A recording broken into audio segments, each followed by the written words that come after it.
Wyntra! My mom's voice echoed from the kitchen, and the house grew silent. It was like walking the Green Mile, and with each step, the tears flowed.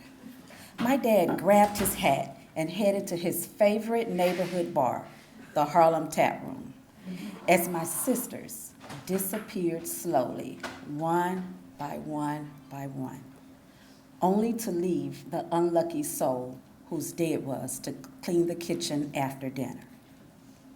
As I continued inching my way towards my mom's voice, I could smell the smoke, the stench of the metal from the hot comb roasting, or should I say burning in the flames.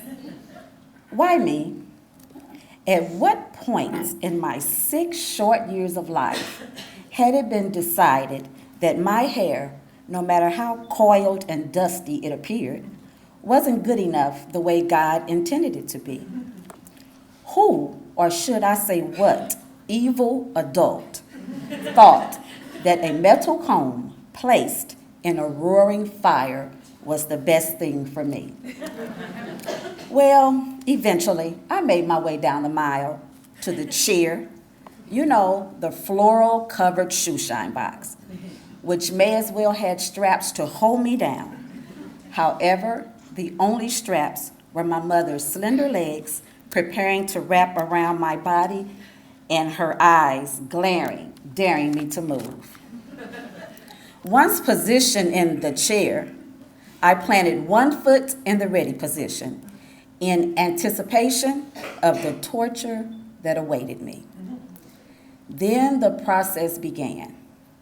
Each freshly shampooed braid was loosened one at a time and coated with royal crown, bergamot, or ultra sheen, whichever she preferred that week.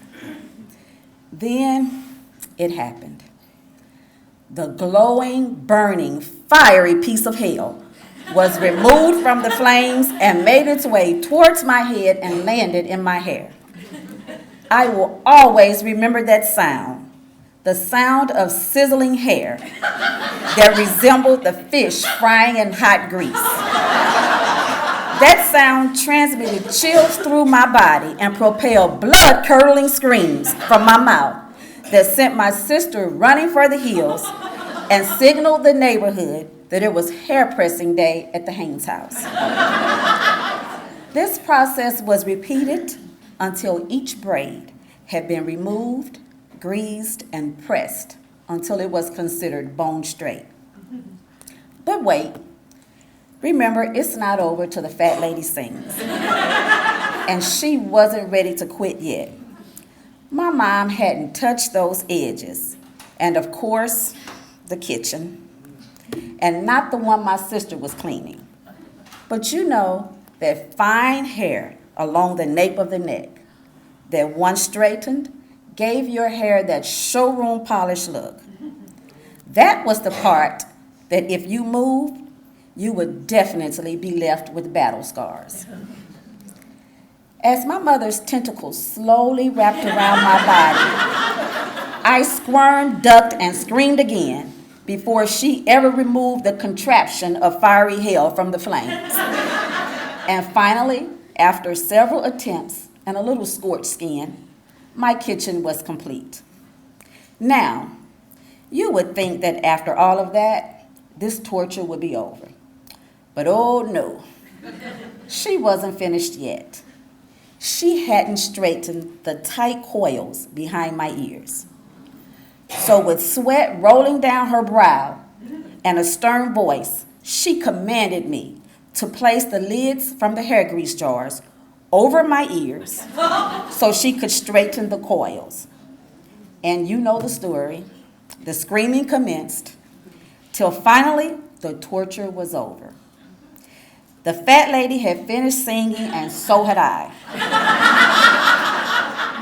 It was now safe for everyone to return home.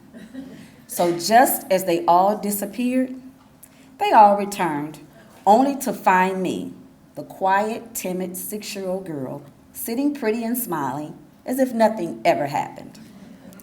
Fast forward 48 years later. I know that my mom loved me and my sisters more than life itself. But till this day, I will never understand the torture she had us endure in order to comply with someone else's standards for beauty. And because of that, you might say, I've been scarred for life.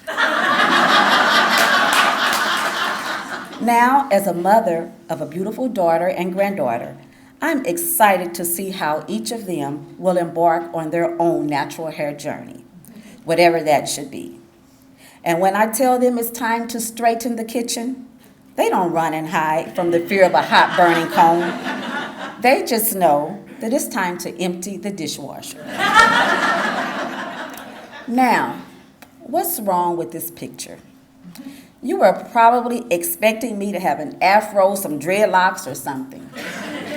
Well, I'll tell you, life changes and stuff happens. Catch me in a few months, and I'm sure something else will be different. Because in the words of India Ari, my daughters know that I am not my hair. I am not the skin. I am not your expectations. I am a soul that lives within. Oh.